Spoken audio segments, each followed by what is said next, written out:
నమస్తే, welcome to today 18 news. నేను మీ జర్నలిస్ట్ రాజన్న. అయితే ఇంతకుముందు మా మేడం చేసింది ప్రవీణ్ సార్తో ఇంటర్వ్యూ. దాంట్లో నుంచే కొన్ని క్వశ్చన్స్ ఇక్కడ ఉన్నటువంటి స్టాఫ్ నేను మేడం చేసినటువంటి ఏవైతే క్వశ్చన్స్ నుంచి ఆన్సర్స్ ప్రవీణ్ సార్ చెప్పిండో దాంట్లో నుంచే కొన్ని క్వశ్చన్స్ మనం తీయడం జరిగింది. అంటే ఇది ఎందుకంటే నాకు ఉన్నటువంటి డౌట్స్ నేనే క్లియర్ చేసుకుంటా, ప్లస్ సమాజానికి కూడా క్లియర్ చేసేటువంటి డౌట్స్ అనమాట. ఇది ఇంతకుముందు కూడా గతంలో కూడా ఒక 2-3 months కింద మనము ప్రవీణ్ సార్తో ఇంటర్వ్యూ చేయడం జరిగింది, ప్లస్ అక్కడ కూడా కొంచెం వివరణ ఇవ్వడం జరిగింది. బట్ దానితో పాటు కూడా ఇప్పుడు మళ్ళీ ఒకసారి రావడం జరిగింది. సార్తో పాటు మనం ప్రస్తుతం ఉన్నాము. ఆయనతో కొన్ని క్వశ్చన్స్కి మనం ఆన్సర్స్ తెలుసుకొని సమాజానికి తెలియపరిచేటట్టుగా మనం చూద్దాం. సార్ నమస్తే. సార్ నమస్కారం అండి. ఎట్లున్నారు సార్? బాగున్నారు? బాగానే ఉన్నాను. Okay sir. అయితే ఇందాక మేడం చేసిన ఇంటర్వ్యూలోనే నాకు చిన్న డౌట్స్ ఇవి. ఎట్లా అంటే ఇప్పుడు మీరు మూవీ తీస్తున్నారు, ఏది సార్ అది? భవ్యశ్రీ. Full name? అమ్మ నేను భవ్యశ్రీ. అమ్మ నేను భవ్యశ్రీ అనే మూవీ తీస్తున్నారు కదా.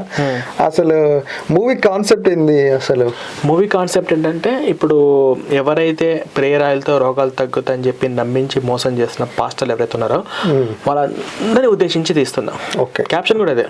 ఓన్లీ క్రైస్తవ్యంలో జరుగుతున్నటువంటి ఫాస్టర్స్ ఏవైతే చేస్తున్నారో దాంట్లో నుంచి మాత్రమే మీరు ఈ మూవీ తీయడం జరుగుతుంది. ఎగ్జాక్ట్లీ. క్రిస్టియన్ ఉన్నటువంటి ఫ్రాడ్స్ గురించి మాత్రమే తీస్తున్నాం. ఓహో, ఓకే. అంటే ఇదే అంటే ఈ క్రైస్తవ్యంలోనే ఎట్లా ఎందుకు కనిపించింది మీకు?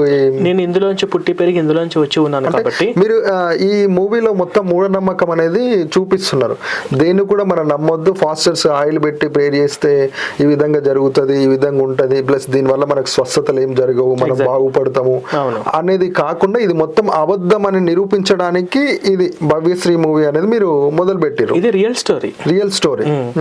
భవ్యశ్రీ పాపను ఎలాగైతే వాళ్ళ కుటుంబీకులను నమ్మించి మాకు బీబీసీలో వచ్చేటువంటి న్యూస్ కథనాల ప్రకారము, వేటి న్యూస్ కథనాల ప్రకారము ఇవన్నీ మేము పరిశీలనలోకి తీసుకొని మేము కథ రాసుకున్నాం. ఓకే. అంటే అక్కడ ఉన్నటువంటి వాతావరణంలో ఉన్నటువంటి సర్కిల్ ఎవరైతే ఉంటారో వాళ్ళకి సంబంధించినటువంటి రిలేటివ్స్ కానీ, ఇంకా పక్క వాళ్ళు కానీ, లేకుంటే ఫాస్టర్కి సంబంధించినటువంటి ఎవరైనా ఆ చర్చికి వస్తున్నటువంటి ఎవరైనా ఉంటారు కదా సార్ మనకు అక్కడ, వాళ్ళని ఏమన్నా అడిగి? వాళ్ళందరినీ మేము అడగలేదు. మేము బీబీసీ ఛానల్ వాళ్ళ ఊరికి వెళ్ళి ఇంటర్వ్యూ చేశారు. వాళ్ళ అమ్మను, వాళ్ళ నాన్నను, ఆ చర్చిలో ఉన్న పాస్టర్ని, వాళ్ళ కన్సల్ట్ అయిన డాక్టర్ని, హాస్పిటల్ని, చుట్టుపక్కల ఉన్న వాళ్ళందరూ ఇంటర్వ్యూ చేశారు. ఆ ఇంటర్వ్యూ మొత్తం నా దగ్గర ఉంది బీబీసీ ఛానల్. ఇప్పుడు కూడా అది బీబీసీ ఛానల్లో వస్తుంది. సో ఈ కథనం ప్రకారం నేను కంప్లీట్గా ఎలా జరిగి ఉండవచ్చు, వాళ్ళందరూ చెప్పినటువంటి మాటల పరంగా అందులో వాళ్ళు మాట్లాడిన డైలాగ్స్ యాస్టీగా సినిమాలు కూడా వస్తుంటాయి. సో దాని ప్రకారం మేము కథ సిద్ధం చేసుకుని మేము తీసాము. ఓకే. అంటే ఇక్కడ మతాలకు సంబంధం లేకుండా మీరు మూఢనమ్మకం అనేది నిరూపించడానికి మాత్రమే ఈ మూవీ తీయడం జరిగింది. ఎగ్జాక్ట్లీ. పక్కా. అయితే క్రైస్తవ్యంలోనే మూఢనమ్మకాలు కనిపించినాయా మీకు? హిందువులలో కనిపించలేదు ఎప్పుడు? హిందువులలో ఉన్న మూఢనమ్మకాల గురించి, వాటి గురించి చాలా సినిమాలు వచ్చాయి. నేను ఇందాక ఎగ్జాంపుల్ గోపాల మూవీ చెప్పాను. ఈ సినిమాను సూపర్ హిట్ చేసిన హిందువులే. అందులో మొన్న బాలకృష్ణ కూడా సినిమా వచ్చింది. అదేదో సినిమా బాలకృష్ణ డబుల్ యాక్షన్ లో ఉంటారు, అదేదో ఉంది కదా. ఆ సినిమాలో కూడా సూపర్ హిట్ చేశాం. అది బ్లాక్ బస్టర్ హిట్ అయింది. ఒక దొంగ స్వామీజీ మాయ మాటలు చెప్పి, దేవుడి పేరు చెప్పి ఎలా హిందువుల్ని మోసం చేస్తారో అనేది చాలా చక్కగా చూపించారు. నేను జస్ట్ షార్ట్ ఫిల్మే తీసిన క్రిస్టియన్లో పాస్టర్ నుంచి. వాళ్ళు ఏకంగా కోట్లు ఖర్చు పెట్టి పెద్ద సెలబ్రిటీ సినిమాలే తీశారు. గోపాల మూవీ ఉంది. గతంలో నోట్లోంచి శివలింగాలు తీసినట్టు కొన్ని జిమికలు చేస్తుంటే ఇది ఎంత ఫ్రాడ్, ఈ దొంగస్వామి దొంగ బాబులు అడ్డం పెట్టుకొని జనాలు ఎలా మోసం చేస్తారో అనే అంశం మీద అందులో వాళ్ళు తీశారు. అదంతా కూడా సూపర్ హిట్ చేసిన హిందువులే. వాళ్ళు కేవలము గోపాల మూవీ డైరెక్టర్ దగ్గరికి వెళ్ళి, మీరు కేవలం హిందువులను ఎందుకు కనిపించాయి, హిందువులను ఎందుకు మీరు ఇలా తీస్తున్నారు? ఇప్పుడు బాలకృష్ణది బోయపాటి సీను అఖండ మూవీ, మీరు అఖండ మూవీలో మీరు దొంగ స్వామిల గురించి మీరు తీశారు కదా, మీరు కేవలము హిందువులలో ఉన్నటువంటి దొంగ బాబాలు మీకు కనిపించారా, పాటలు కనపడలేదని చెప్పేసి ఎవరిని అడిగారా? బోయపాటి సీను కానీ ఆ గోపాల మూవీ తీసిన డైరెక్టర్ కానీ అడిగారా? వాళ్ళు పెద్ద సినిమాలు తీస్తే ఆ సినిమాలు కూడా super hit, block buster hit చేసింది కూడా హిందువులే చేశారు, సపోర్ట్ చేశారు. అవును ఇలా ఉండని తెలుసుకుంటున్నారు. నేను తీసిన చిన్న షార్ట్ ఫిలిం ఒక 40 నిమిషాల్లో ఒక చిన్న బడ్జెట్లో మా దగ్గర ఉన్నటువంటి వాటి బడ్జెట్ కుదిరించుకొని చిన్న ఆర్టిస్టులు పెట్టి మేమేదో తీసాము. కానీ మీరు మమ్మల్ని అడగడం ఎలా ఉందంటే, నేను ఒక దొంగను పట్టుకున్నాను. ఇది ఒక దొంగ అంటున్నా, ఈడు మాత్రమే దొంగనా? మరి అక్కడ ఉండేవాడు వాడు దొంగ కాదా? వాడు దొంగ కనపడలేదా మీరు అంటున్నారు? ఓకే, ఎగ్జాక్ట్లీ మీరు అన్నారు వాస్తవమే, నేను కాదంటలేనంటే నేను ఏమంటున్నా అంటే మీ ఇంటర్వ్యూలు ఇది సెకండ్ టైం మీతో చేయడం, సెకండ్ టైం. ఫస్ట్ నుంచి ఎండింగ్ వరకు ఎక్కడ కూడా మీరు హిందువుల ప్రస్తావన తీయరు కూడా. అవును కదా, అంటే హిందువుల గురించి ఎందుకు తీయరు మీరు? ఓన్లీ క్రైస్తవుల లోపలే మీకు మూఢనమ్మకాలు కనిపిస్తున్నావు, హిందువుల లోపల మీకు కనిపించట్లేదా? One question. సెకండ్ వన్ ఏంటంటే హిందువుల పైన మీరు ఎప్పుడైనా ఇట్లాంటి ఇన్వెస్టిగేషన్ మీరు చేసిర్రా? ఎవరికైనా ఏమైనా జరిగినప్పుడు ఇది మీ వరకు వచ్చింటాయి, చాలా వచ్చినాయి, దానిపైన కూడా మీరు ఒక మూవీ తీయాలనే ప్రయత్నం ఎప్పుడైనా చేసిర్రా? ఫస్ట్ పాయింట్ వచ్చేసి మా ఛానల్ ఎక్స్ క్రిస్టియన్, మా ఛానల్ యొక్క ముఖ్య ఇంటెన్సిటీ క్రిస్టియన్స్లో ఉన్నటువంటి ఫ్రాడ్స్ బయట పెట్టడమే మా ఛానల్. ఫస్ట్ మాది ఓన్లీ క్రిస్టియానిటీ పాస్టర్లు మాత్రమే. మా ఛానల్ కంటెంట్ మొత్తం ఎప్పటికి ఇలాగే ఉంటుంది. హిందువుల్ని ముఖ్యంగా హిందువులు ఎక్కడైనా మోటివేషన్ చేస్తాం అంతే, ముఖ్యంగా పాస్టర్లు ఎక్స్పోజ్ చేయడం మా ఛానల్. బైబిల్ ఉన్నట్టు అరచకలు చెప్పడం. సెకండ్, మీరు హిందువులు అయితే ఏవైతే అంటున్నారో, ఇందులో బ్రహ్మకుమారిస్ సంస్థ గురించి మాకు కొన్ని కంప్లైంట్స్ వచ్చినాయి. బ్రహ్మకుమారిస్కి వాళ్ళు అక్కడికి తీసుకెళ్ళి అమ్మాయిలను వాడుకుంటూ, ఒక అమ్మాయి మైథిలి అనే అమ్మాయి వచ్చి చెప్పింది. దానికి సంబంధించి మేము కథ ప్రిపేర్ చేసి షార్ట్ ఫిల్మ్ తీయాలని అయితే మాకు ప్లానింగ్ అయితే ఉంది. సో మాకు ఇంటెన్సిటీ, మా ఛానల్ ముఖ్య ఉద్దేశం పాస్టర్ల గురించి, క్రిస్టియన్ గురించి ఎక్స్పోజ్ చేయడం మాత్రమే. మాకు ఎప్పటికీ ఉన్న క్రైస్తవ మతంలో ఉన్నటువంటి మూఢనమ్మకాలను కొన్ని జరుగుతున్నటువంటి అవి మొత్తం మూఢనమ్మకాలను నిరూపించడానికి మాత్రమే ఎక్స్ క్రిస్టియన్. ఒక మూఢనమ్మకమే కాదు, పాస్టర్లు చెప్పే బైబిల్లో లేని అబద్ధాలు చెప్పినా, సువార్తలు అంటూ అమాయక హిందువులను మా కళ్ళ ముందు మతం మారుస్తూ ఉన్నా. మీరు అంటున్నారు కదా మేడంతో కూడా నేను అన్నప్పుడు మత మార్పిడి అంటే ఎట్లా చేస్తున్నారు నాకు అర్థం కాలేదు. ఎట్లా చేస్తున్నారు అంటే హిందువులు క్రైస్తవులుగా మారుస్తున్నారు. అంటే ఇప్పుడు ఎగ్జాంపుల్ గా మొన్న ఎక్కడ అంటే ఏదో మేడం గోదావరి కనిలో ఆ ఇన్సిడెంట్ మీ వరకు వచ్చింటది, నేను చూసాను కూడా. దాని విషయంలో మీరు ఏమైనా స్పందించారా?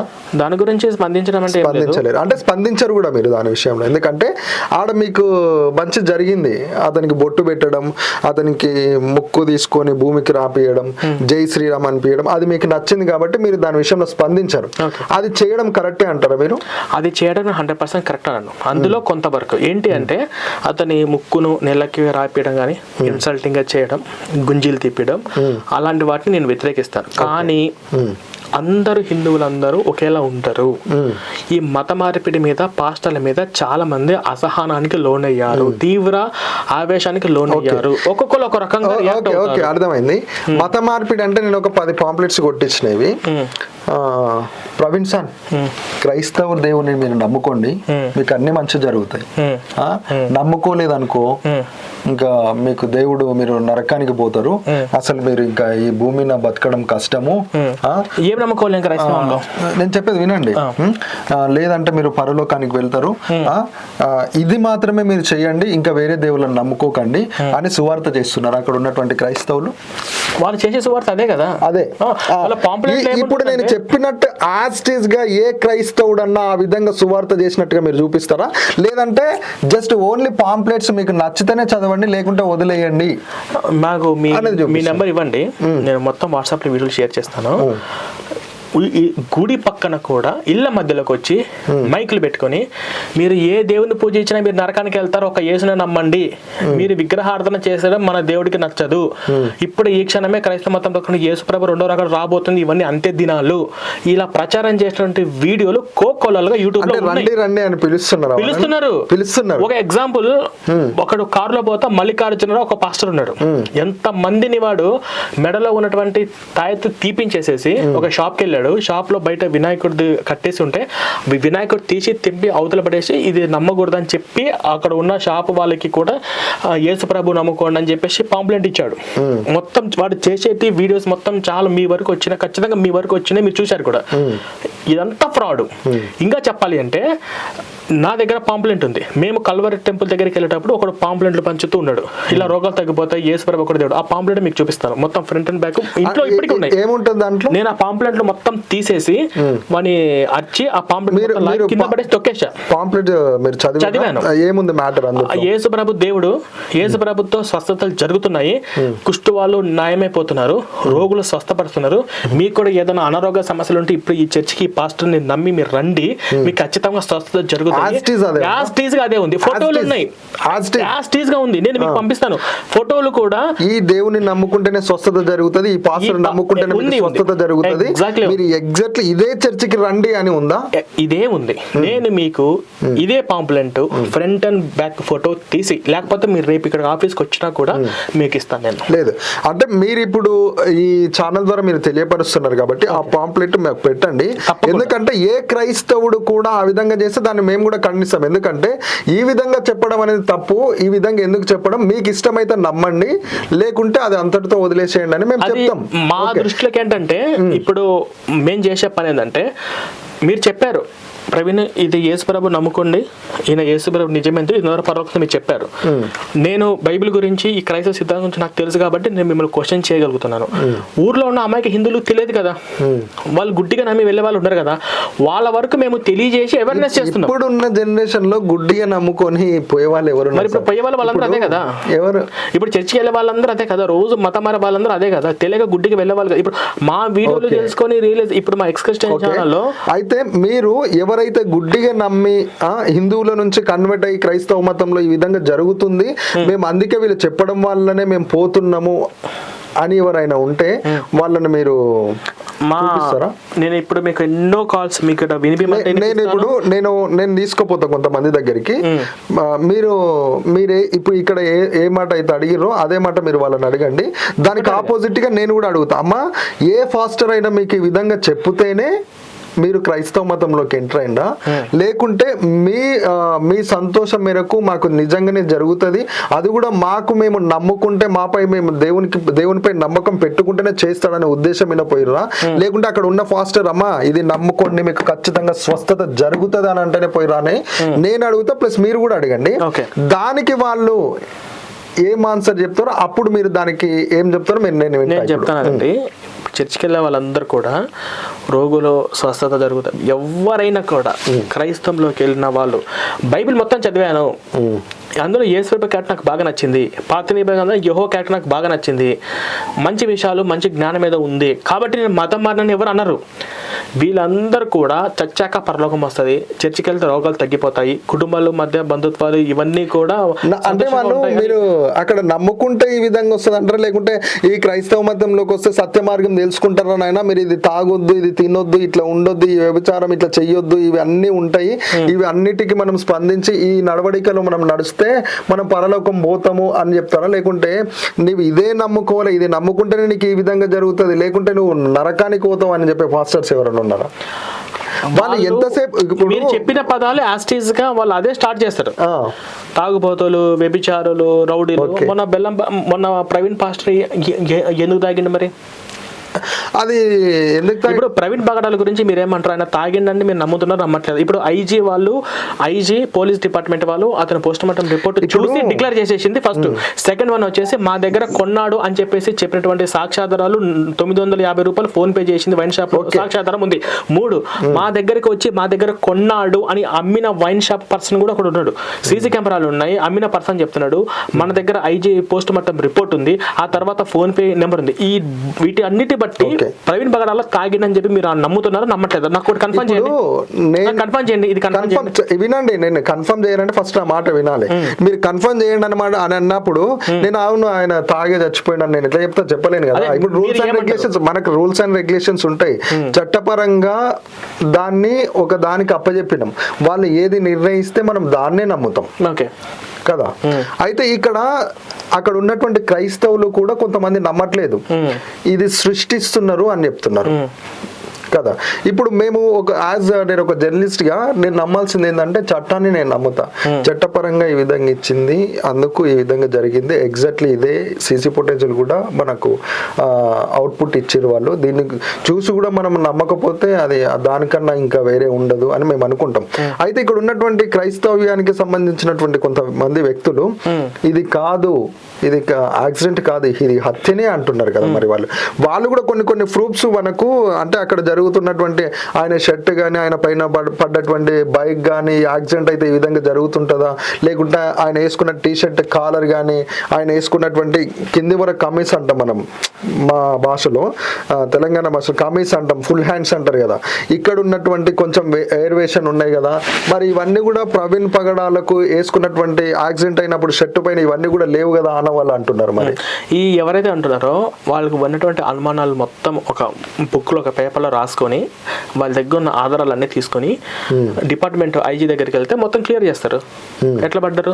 మా దగ్గరికి వస్తే మేమేం చెప్పాలి, అది కేసు సాల్వ్ చేసింది వాళ్ళు, డిక్లేర్ చేసింది ఐజీ వాళ్ళు, పోలీస్ డిపార్ట్మెంట్ వాళ్ళు చెప్తున్నారు. మేడం ఇంతకు ముందు ఒక క్వశ్చన్ అడిగింది మిమ్మల్ని, ఒకవేళ ఆయనకు తాగాలనే ఉంటే, ఒకవేళ అదే అలవాటు ఒకవేళ ఆయనకు ఉంటే ఒక 100-200 ఎవరికైనా ఇప్పించి తెప్పించుకోవచ్చు కదా, అంత బహిరంగ పోవాల్సిన. ఇంకొకటి సీసీ ఫుటేజెస్ రికార్డ్ అవి మనకు అవుట్పుట్ వచ్చినాయి, తర్వాత ఏదో పెట్రోల్ బంక్ ఆయన అవుట్పుట్ ఇచ్చిండు మనకు, తర్వాత ఏదో వైన్ షాప్ లో ఆయన అవుట్పుట్ ఇచ్చిండని మీరు అంటున్నారు కదా, సీసీ ఫుటేజెస్ మనకు ఎన్ని అవుట్పుట్స్ మనకు బయటకు వచ్చినాయి? ఇప్పుడు ఎల్బీ నగర్ దగ్గర ఒక సీసీ ఫుటేజ్ బయటకు వచ్చింది, రాజమండ్రి దానికంటే ముందు మొత్తం 3 సీసీ ఫోటోలు వచ్చినాయి. 2 సార్లు బైక్ యాక్సిడెంట్ అయి కింద పడ్డాడు. ఒకసారి బస్సు కింద పడేవారు, కొంచెం బస్సు తప్పించి అక్కడ వెళ్ళిపోయారు. ఇంకొకసారి హైదరాబాద్ దగ్గర దాటేటప్పుడు కూడా బైక్ నుంచి కింద పడ్డాడు. మొత్తం 3 సీసీ ఫోటేజెస్ వచ్చాయి కదా. ఆయన ఎక్కడి నుండి ఎక్కడి వరకు ట్రావెల్ చేస్తున్నాడు? మనకు ఇక్కడ హైదరాబాద్ నుంచి రాజమండ్రి వరకు. అయితే హైదరాబాద్ నుంచి రాజమండ్రికి పోయే వరకు ఎక్కడ కూడా సీసీ ఫుటేజెస్ లేవా? ఆ 3 దొరికినాయి అంటే మిగతాయి కూడా వాళ్ళ పోలీసుల దగ్గర ఉన్నాయి. ప్రతిదీ కాదు కదా, అతను ఎక్కడ పెట్రోల్ కొట్టించుకున్నాడు, పెట్రోల్ బంక్ ఒకటి, ఆయన ప్రతి మూమెంట్ అబ్జర్వ్ చేశారు. అనుమానం ఉన్న చోట ప్రతి చోట అన్ని సీసీ కెమెరాలు చెక్ చేశారు. మొత్తం 300 నుంచి 400 సీసీ కెమెరాలు చెక్ చేశారు. అనుమానం పెట్టలేరు కదా, ప్రతి చోట 20 అన్ని చోట్ల ఉండలేవు కదా మనకు. అది కూడా పెట్రోల్ బంక్ ఆపోజిట్ లో కూడా అతను బండి మీద వెళ్ళి దొల్లి కింద పడ్డాడు, టోల్ గేట్ దగ్గర ఉన్నట్టు, తాగి ఊగుతున్నట్టు, అవన్నీ కూడా మనకు ఆధారాలు దొరికినాయి కదా సీసీ ఫుటేజెస్. ఓకే, ఇంకేం కావాలి? అంటే మాకు తెలిసిన వరకు 3 వచ్చినాయి కదా. మీరు అంటున్నారు ఎక్కడెక్కడైతే అనుమానం జరిగిందో అవి మాత్రమే తీసిరు, మిగతా తీయలేదు అంటున్నారు కదా. నా డౌట్ ప్లస్ ప్రజల డౌట్ ఏంటంటే, ఇక్కడ నుంచి అక్కడ వరకు ట్రావెల్ చేసిన ఆయన అక్కడనే ఎందుకు తీసుకొని తాగాల్సి వచ్చింది? ఇక్కడ నుంచి కూడా ఆయన మూమెంట్ లో పోవచ్చు కదా. రాజమండ్రిలో మనకు పోలీసు వాళ్ళు చెప్పిన దాని ప్రకారము బైబిల్ సంబంధించిన స్కూల్లో లేదా బైబిల్ ఏదో ల్యాండ్ మీద మాట్లాడడానికి వెళ్ళారు, మీటింగ్ కోసం కూడా కాదు. వెళ్ళే క్రమంలో ఓవర్ కాన్ఫిడెన్స్, కొంచెం డిప్రెషన్లో ఉన్నారు. అంత దూరం ట్రావెలింగ్ చేసేటప్పుడు ఒక్కడే కొంచెం కిక్ కోసమో లేదా ఆయన సంతోషం కోసమో డిప్రెషన్ కోసమో ఆయన తాగి వెళ్ళాడు వైన్ షాప్ కాడ. అది అన్ని ఆధారాలు ఉన్నాయి కదా కొన్నట్టు. పోనీ షాప్ లో అమ్మే పర్సన్ చెప్తున్నా ప్రవీణ్ పగడాలు నాకు తెలుసు, ఇవన్నీ తెలిసిన తర్వాత కూడా మరి ప్రవీణ్ పగడాలను ఒక వైన్ షాప్ లో ఉన్నటువంటి వ్యక్తి గుర్తు పట్టిండు. అది కూడా ఎట్లా అంటే పోలీసు అడుగు చెప్పింది కదా, మాస్క్ పెట్టుకొని హెల్మెట్ పెట్టుకొని ఉన్నటువంటి వ్యక్తిని అతను గుర్తుపట్టిండు. అతను సమాజంలో ఉన్నటువంటి పేరుగాంచిన వ్యక్తి, గుర్తింపు వ్యక్తి. బట్ మాస్క్ ఉన్న హెల్మెట్ ఉన్న ఎవరైనా అక్కడ ఉన్నటువంటి సందర్భంలో వాళ్ళ ముగ్గురే, ఎక్కడైతే వైన్ షాప్ ఉందో అక్కడనే కాకుండా, ఎక్కడైతే పెట్రోల్ బంక్ ఉందో అక్కడనే కాకుండా, ఎక్కడైతే ట్రాఫిక్ కానిస్టేబుల్స్ ఉన్నారో అక్కడనే కాకుండా మిగతా సమాజం కూడా ఎక్కడ కూడా ఆయన చూసలేకుండా ఉంటారు. ఎక్కడన్నా ఆగినప్పుడు, పార్కులలో కానీ కూర్చున్నప్పుడు కానీ. రోడ్డు దగ్గర కూర్చున్నాడు, రోడ్డు దగ్గర కూర్చొని బండి మీద కొంచెం జారినప్పుడు అక్కడ ఉన్న వాళ్ళందరూ కొంచెం అతని బండి లేపి అతను కూర్చోబెట్టి నీళ్ళు తప్పి టీ ఇచ్చి వాళ్ళు కూడా వచ్చి చెప్పారు. అదొకటి దొరికింది. ఇంకొకటి ట్రాఫిక్ పోలీసు వాళ్ళు కూడా నువ్వు కండిషన్లో లేవు, నువ్వు డ్రైవ్ చేయొద్దు, ఇక్కడ రెస్ట్ తీసుకో, రేపు పొద్దున వెళ్ళు అని కూడా చెప్పినటువంటి అతని ట్రాఫిక్ పోలీసు అని వీడియోలు కూడా ఉన్నాయి. అవునండి ఇతనే మాకు ప్రవీణ్ పగడాల అని. అది ఓకే. అయితే ఇప్పుడు ఓకే సార్, మీరు క్లారిటీ ఇచ్చారు, చట్ట ప్రకారంగా వచ్చినటువంటి అవుట్పుట్ను బట్టి, వాళ్ళు వచ్చే రికార్డును బట్టి మీరు క్లారిటీ ఇచ్చారు కదా. అయితే క్రైస్తవ సమాజానికి సంబంధించినటువంటి కొంతమంది ఫాస్టర్స్ మరి ఇది యాక్సిడెంట్ కాదు హత్యనే అంటున్నారు. అంటే ఇప్పుడు ఎగ్జాంపుల్ గా అజయ్ బాబు, అభినయ్ గారు వీళ్ళు ఉన్నారు. అజయ్ బాబు అతను సిఎండిఎఫ్ సంస్థ తరపున ఆయన ఒక రాజకీయ పార్టీ ఎంపీగా పోయినసారి పోటీ చేశాడు, 1000 ఓట్లు కూడా పర్లేదు. అజయ్ బాబు అనే పర్సన్. తర్వాత ఇప్పుడు ఇప్పుడు అతని రాజకీయ ప్రయోజనాలు ఈయన కూడా అభినయ దర్శన్ ఒక సిఆర్పిఎఫ్ సంస్థ పెట్టిండు. ఈ సంస్థ నుంచి డబ్బులు దండుకోవడం కోసము, వాళ్ళ రాజకీయాల స్వప్రయోజనాల కోసము, జనాలలో క్రైస్తవులందరూ ఇప్పుడు చాలా చోట్ల ఆంధ్రాలో క్రైస్తవ మెజారిటీ ఉంది చాలా ప్రాంతాలలో. కాబట్టి మన ప్రాంతాలలో మనం ఒక ఎమ్మెల్యేగా టికెట్ గెలవాలి, మనల్ని మెజారిటీగా మనకు ఓట్లు వేసే విధంగా మనం ఉండాలని చెప్పేసి వీళ్ళందరూ వాళ్ళ రాజకీయ స్వప్రయోజనాల కోసం ఇలా డ్రామా క్రియేట్ చేస్తున్నారు. నిజంగా హత్య చంపారు అంటే వాళ్ళ భార్య ఊరుకోరు, వాళ్ళ పిల్లలు ఊరుకోరు. ఈ బెదిరింపులకు ఈ రోజులు ఎవ్వరు భయపడరు, అందరు కూడా. అయితే ఇప్పుడు అలాంటి వారికి మీరు ఏం చెప్పాలనుకుంటున్నారు? అలాంటి వారికి నేను చెప్పొచ్చే పాయింట్ ఏంటంటే, ముఖ్యంగా క్రైస్తవ సోదరులందరూ కూడా నిజాలు తెలుసుకోండి, ఇటువంటి వారిని నమ్మకండి.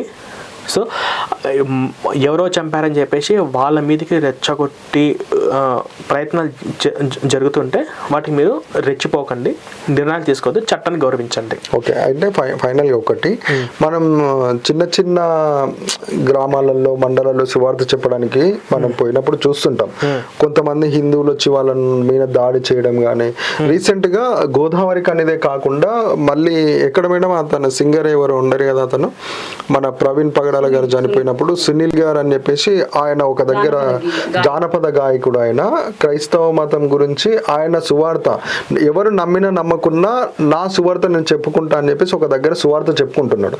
అక్కడ ఇద్దరు కాసాయి డ్రెస్సెస్ వేసుకున్నారు కదా మేడం, ఆ మైకులు గుంజుకొని ఆ మైక్స్ ను పగలగొట్టడం ఈ విధంగా చేసిర్రు. ఇదొకటి. తర్వాత రీసెంట్ గా నిన్ననే కదా మేడం మనకు వనపర్తి జిల్లాలో అయ్యవారిపల్లిలో కూడా రోడ్డు మీద జరిగినటువంటి సంఘటన. అయితే ఇంత దారుణంగా చేయాల్సినటువంటి అది ఎందుకు హిందూస్ కి? ఖచ్చితంగా రాబోయే రోజులు ఇంతకన్నా దారుణంగా జరుగుతాయి. ఎందుకని? ఖచ్చితంగా జరుగుతాయి. ఎందుకని? ఈ సువార్తలు, ఈ దేవుళ్ళు, ఈ క్రైస్తవ మతం మా హిందువులు ఎవరికి వద్దు. మాకు విని విని అసహ్యం పుట్టింది. పాస్టర్లన్నా ఈ సిద్ధాంతాలన్నా ఈ బైబిల్ మీద మాకు పరమ చిరాకు పుట్టింది, అసహ్యం పుట్టింది. ఈ అసహ్యమైనటువంటి ఈ యొక్క మైక్ పెట్టుకొని మా ఇళ్ళ కాడికి రావడము, మా వీధిలోకి రావడము, అసలు మా ఊర్లోకి రావడము హిందువులకి ఎవరికి నచ్చదు. కాబట్టి ఇలాంటి ప్రతిఘటనలు మీకు నచ్చితే మీ ఇంట్లో కూర్చొని ప్రార్థనలు చేసుకోండి. ఇప్పుడు ఒక వీధిలో ఒక సువార్త చెప్పడానికి పోయినప్పుడు ఆ వీధిలో ఉన్నటువంటి హిందువులు అందరూ వచ్చి ఆ విధంగా బిహేవ్ చేయట్లేదు. ఎవరికి నచ్చితే వాళ్ళు చూస్తున్నారు, నచ్చని వదిలేస్తున్నారు, వాళ్ళది కానీ ఒకరి ఇద్దరు మాత్రమే వచ్చి ఎందుకు ఆ విధంగా బిహేవియర్ చేయడం? ఒకవేళ నీకు నచ్చలేదన్నప్పుడు అన్న ఇది కరెక్ట్ అయిన విధానం కాదు, ఇట్లా చేయడం కరెక్ట్ కాదు, ఇది పద్ధతి కాదు, ఇక్కడ నుంచి వెళ్ళిపోండి. అందరూ ఒకే మెంటాలిటీతో ఉండరు, అందరూ ఒకే విధంగా, ఒకరు ర్యాష్గా ప్రవర్తిస్తారు, ఒకరు కొట్టి మాట్లాడే వాళ్ళు ఉంటారు, ఇంకొకరు వేరే విధంగా, అందరూ ఒకే విధంగా ఉంటారు. ఇప్పుడు నేను అనుకోండి మా బైబిల్ నమ్మండి, మా యేసు నమ్మండి అంటే ఆ బైబిల్ ఏంటో, ఆ యేసు ఏంటో, ఆ పాస్టర్ కథ నాకు తెలుసు కాబట్టి వచ్చి కూర్చొని మనం మంచిగా డిస్కషన్ చేద్దామని నేను ఇంకొంతమంది చెప్పడానికి పోయినప్పుడు ఎవరి మెంటాలిటీ అట్లా ఆ విధంగా ప్రవర్తిస్తారా? వాళ్ళకి అదే చెప్తున్నా, మాకు అసహ్యం పుట్టింది, మాకు చిరాకేస్తుంది. ఈ పాస్టర్ల ముఖాలను చూసినా, క్రైస్తవం చూస్తున్నా, వీళ్ళు సువార్తలు మా వీధులకు వచ్చినా మాకు వీళ్ళని చూస్తే అసహ్యం, చిరాకు పుట్టింది. కాబట్టి అన్ని ప్రాంతాలలో, అన్ని ఏరియాలలో అన్ని రకాల హిందువులందరూ ఒక యూనిటీగా అవుతున్నారు. వీళ్ళను మాత్రము మా గ్రామంలోకి అదే బైబిల్ పక్కన పెట్టేసి, సువార్తలు పక్కన పెట్టేసి ఒక మనిషిగా వస్తే ఖచ్చితంగా హిందూ ఇంట్లో కూర్చోబెట్టి అన్నం పెట్టి అన్నం కడుపుని తిని పంపిస్తారు. మనిషిగా వస్తే చెప్తున్నా, ఒకవేళ వాళ్ళు దేవుళ్ళు అంటూ మతం మార్చే ప్రక్రియలాగా వస్తే ఇప్పుడు ఖచ్చితంగా కొట్టడానికి కూడా మా వాళ్ళు వెనుకాడరు. మీరు కేసులు పెడితే పెట్టండి, మేము పోలీస్ స్టేషన్కి వెళ్తాము, తెలుసుకుంటాము. హిందువులంతా ఏకమై యూనిట్ గా ముందుకు పోతున్నప్పుడు ఒకరు ఒక సువార్త చెప్పడానికి వచ్చినప్పుడు ఈ విధంగా ప్రవర్తిస్తారు. మొన్న మనం జాన్ పాల్ గారిది ఒక ఇంటర్వ్యూ చేసినప్పుడు అక్కడ ఉన్నటువంటి ఎవరు ఎక్స్ క్రిస్టియన్ ప్రవీణే గాని, అక్కడ ఉన్నటువంటి కరుణాకర్ సుగునే గాని ఇంటర్వ్యూ చేసినంతసేపు మాత్రమే మేము అక్కడ సిద్ధాంతాల కోసం మాత్రమే పోరాడతాం మేము, ఎందుకంటే ఆ సిద్ధాంతాలు బయటకు తెలవాలి కాబట్టి సిద్ధాంతాల కోసమే పోరాడతామని అన్నాడు జాన్ పాల్ గారు. అది అయిపోయిన తర్వాత బయటకు వచ్చిన తర్వాత మేడం వాళ్ళ రిసీవ్ కానీ వాళ్ళ మంచి తనం కానీ అది వేరే విధంగా ఉంది. మాకు మంచిగా ఒక రెస్టారెంట్కి తీసుకుపోయి మంచి భోజనం పెట్టి నన్ను మంచిగా చూసుకొని అక్కడ నుంచి పంపించిర్రు. ఓకే, అదే మీకు ఇందాక చెప్పాను. ఏమని చెప్పానంటే బైబిల్ పక్కన పెట్టేసి, దేవుళ్ళని పక్కన పెట్టేసి ఒక మనిషిగా వస్తే ప్రతి ఒక్క హిందూ ఇంట్లో అన్నం పెట్టి పంపిస్తారు. మనిషిగా వస్తే అతను మాకు సిద్ధాంతాల పరంగా ఒక డిబేట్ కోసం వచ్చిండు. డిబేట్ కోసం వచ్చినప్పుడు అతిథి దేవో భవ, మేము గౌరవిస్తాము, మేము చేస్తాం, మాట్లాడతాము. మాకందరూ తెలుసు కదా బైబిల్ ఏంది, వీళ్ళు ఎట్లా క్వశ్చన్ చేయాలి ఏంటి అని చెప్పేసి. కానీ ఇక్కడ వీళ్ళు మతం మార్చే ఒక ప్రక్రియలో వెళ్తున్నారు. ఈ మతం మార్చే ప్రక్రియలో ఖచ్చితంగా ప్రతిఘటించడం తప్పకుండా వస్తుంది. ఎవరైతే అక్కడ మెంటల్ గా ప్రవర్తిస్తుంటాడో అలాంటి వారిని మీరు తీసుకొని, అరే నాయన మనం ఇట్లా కాదు ప్రవర్తించేది, మన దాంట్లో కూడా మనకు సత్యం ఉంది, మన దాని విధానం కూడా తెలియపరచాలి. కాదు అంత మెంటల్ గా డిసప్పాయింట్ పాయింట్ అండి. కొందరికి మాటలతో చెప్తే వింటారు, సిగ్గు శరం రోషం పౌరుషం లేని ఒక దెబ్బ కొట్టాలని మా సిద్ధాంతం. ఒకటి పాయింట్, ఇప్పుడు మా ఏరియాలోకి పాస్టర్లు మీరు రావద్దామని నేర్పించిందా ఇక్కడ హిందూ ధర్మం? కొట్టమని అవసరమైతే మా యొక్క ఈ మతం మార్చి ఈ మతంలోకి వెళ్ళి వీళ్ళ మాటలు నమ్మి ప్రలోభాలకు గురై వెళ్ళే వాళ్ళు ఎవరైతే ఉన్నారో వాళ్ళని కాపాడుకోవడం కోసం అవసరమైతే మేము యుద్ధానికైనా మేము సిద్ధమైపోతాం. First point. ఇంకోటి ఏంటంటే, మాకు వద్దని ఫస్ట్ నుంచి సువార్తలు ఎప్పటి నుంచి జరుగుతున్నాయి, నిన్న మొన్న కొత్తగా జరగట్లేదు కదా. స్వతంత్రం వచ్చినప్పటి నుంచి ఇప్పటి వరకు జరుగుతూనే ఉంది కదా. ఇప్పటి వరకు మీరు 89% ఉన్న హిందువుల్ని మీరు 30% కన్వర్షన్ చేశారు కదా. కోట్లాది మంది లక్షలాది మంది మీరు మార్చుకున్నారు కదా. కాబట్టి ఇంత మంది మారిన తర్వాత ఇప్పుడున్న హిందువులు మేల్కుంటున్నారు. వినండి మీరు అజ్ఞానంతో మార్చుకున్నారు, వాళ్ళు తెలియక వెళ్ళారు. మార్చుకున్నాము అనేది తప్పు. అంటే ఇప్పుడు క్రైస్తవ మతంలో ఉన్నటువంటి అందరూ కూడా పిచ్చి వాళ్ళ అంటే నా దృష్టిలో క్రైస్తవ మతంలో ఉన్న వాళ్ళు ఎవరైతే ఉన్నారో వాళ్ళందరూ పిచ్చి వాళ్ళు. 4 రకాల కేటగిరీస్. ఒకరికి వాళ్ళకి జ్ఞానం లేకుండా ఉండాలి, 2 వాళ్ళు కోమాలో ఉండింటారు లేదా భయంతో ఉండింటారు, లేకపోతే వ్యాపారం కోసం ఉండింటారు. అంటే బైబుల్ నమ్మితే యేసును ప్రచారం చేస్తే డబ్బులు వస్తాయి కదా అని చెప్పి పాస్టర్లకు యూనిటీ, ఈ పాస్టర్ల కింద పనిచేసే వాళ్ళు వీళ్ళు. మీరు అనేది ఏంటంటే క్రైస్తవ మతంలో ఉన్నటువంటి వాళ్ళకు ఎవరికి కూడా మినిమం కామన్ సెన్స్ ఉండదు, వాళ్ళకు ఇంకిత జ్ఞానం ఉండదు, వాళ్ళు అసలు ఏ దాని మెంటల్ గా వాళ్ళు పోయి అంటున్నారు. అదే ఒకవేళ వాళ్ళను మనం కూర్చోబెట్టి మీరు అన్నది కరెక్టే. రాజకీయ పరంగా చూసుకున్నట్లయితే ఒక రేవంత్ రెడ్డి గాని ఒక కేసీఆర్ గాని మనకు ఇక్కడ నిలబడాలంటే క్రైస్తవుల ఓట్లు కూడా మనకు చాలా అవసరము. మరి అదే కేసీఆర్ వచ్చి అదే రేవంత్ రెడ్డి వచ్చి అరే పిచ్చి నా కొడుకున్నారా మాకు ఓట్లు వేయండి నేను అడుక్కుంటలేదు ఎందుకో మన క్రైస్తవులు అండి. రాజకీయాల గురించి నాకు తెలియదు, వాళ్ళు ఓట్ల కోసం ఇప్పుడు ఒక మనిషి ఒక రోడ్డు పైన పిచ్చివానిగా తిరుగుతున్నాడంటే వాని బిహేవియర్, వాని ప్రవర్తన, వాని బాడీ లాంగ్వేజ్, వాని డ్రెస్సింగ్ మొత్తం కూడా చేంజ్ ఆఫ్ డిఫరెంట్ గా ఉంటది. మరి ఇక్కడ క్రైస్తవ మతంలోనికి వచ్చినటువంటి వ్యక్తులు ఎందుకు వాళ్ళ డ్రెస్సింగ్ సెన్స్ గానీ లేకుంటే వాళ్ళ బాడీ లాంగ్వేజ్ గానీ అన్ని కరెక్ట్ ఉంటాయి ఎందుకు? మరి అంత కరెక్ట్ ఉన్నటువంటి వ్యక్తుల దగ్గరికి ఒక రాజకీయ నాయకుడు వచ్చి మీ దగ్గర ఓటు హక్కు ఉంది, ఆ ఓటును మాకు వెయ్యండి అని ఎందుకు అడుగుకుంటున్నారు వాళ్ళు? మరి అదే ఇప్పుడు రోడ్డు పొంటి వెళ్ళే వ్యక్తులు ఉంటారు, మనకు మెంటల్ గా డిసప్పాయింట్ అయినటువంటి వ్యక్తులు ఉంటారు. ఇటు నుంచి కేసీఆర్ పోతుంటాడు, ఇటు నుంచి రేవంత్ రెడ్డి పోతుంటాడు. అంటే వాళ్ళ అవసరాల కోసం ఈ రోజు నేను నేను గెలవాలనుకున్నప్పుడు ఆ వ్యక్తి ఎవరైతే మెంటల్ గా డిసప్పాయింట్ అయ్యి ఆ రోడ్డు పొంటి వెళ్తున్నటువంటి వ్యక్తి ఎవరైతే ఉంటారో ఆ వ్యక్తిని, నాన్న నీ పేరేం పేరు నాన్న, నేను ఈ రోజు ఎలక్షన్ లో నిలబడుతున్నా, మీరు కారు గుర్తుకు ఓటేయండి, అయ్యా రేవంత్ రెడ్డి వచ్చి నువ్వు చెయ్యి గుర్తుకు ఓటేయండి అని ఎందుకు ఆ మెంటల్ గా డిసప్పాయింట్ అయిన వాళ్ళని అడుగుతలేరు ఎందుకు? మరి క్వశ్చన్ అయిపోయింది కదా. నేను ఇందాక చెప్పిన దానికి దీనికి సంబంధం లేదు. ఫస్ట్ క్రైస్తవంలోకి వెళ్ళిన వెంటనే వాళ్ళ డ్రెస్సింగ్ మారిపోతుంది, వాళ్ళ హెయిర్ స్టైల్ మారిపోతుంది అని చెప్పి నేను చెప్పలేదు. క్రైస్తవ మతానికి వెళ్ళిన తర్వాతనే వాళ్ళ బ్రెయిన్ లో ఉన్న ఆలోచనలు దేశ విరోధులుగా, సంఘ ద్రోహులుగా నెమ్మదిగా స్టెప్ బై స్టెప్ మారిపోతున్నారు.